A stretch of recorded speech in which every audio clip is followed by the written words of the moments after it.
ci sono state delle frasi, e se le ho capite male andrò a riascoltarmi la commissione, che sono intimidatorie nel senso con cui sono state dette. Le opposizioni hanno un atteggiamento intimidatorio nei confronti della maggioranza. Alla fine l'assessore Massimiliano De Martini sintetizza così l'animata seduta di commissione sul progetto del grattacielo e del centro commerciale nell'area dell'ex campo da calcio di Viale San Marco a Mestre.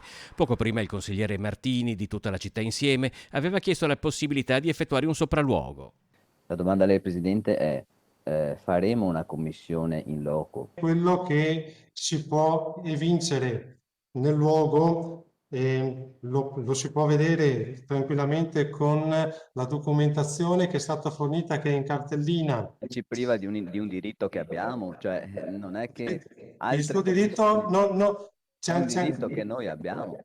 Lo Schengen non è violato, può andare quando vuole. No, lei è molto spiritoso, però Assolutamente. è un diritto che noi abbiamo. Non è un dibattito. Consigliere Martini, non le ho dato la parola adesso, non è un dibattito, non so se ha capito. Ancora prima il consigliere comunale di Terreacqua Marco Gasparinetti, lamentando l'assenza di informazioni tecniche sul progetto, era intervenuto così. E se diventa un voto politico, allora parliamo per il soggetto privato.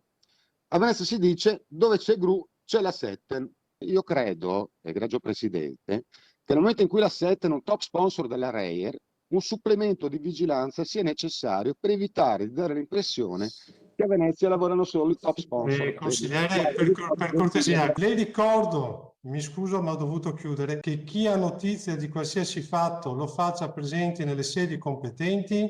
Per cortesia, non voglio sentire illazioni di alcun genere. Contro il progetto sono state raccolte a Mestre circa 2000 firme, la maggior parte delle quali depositate in comune.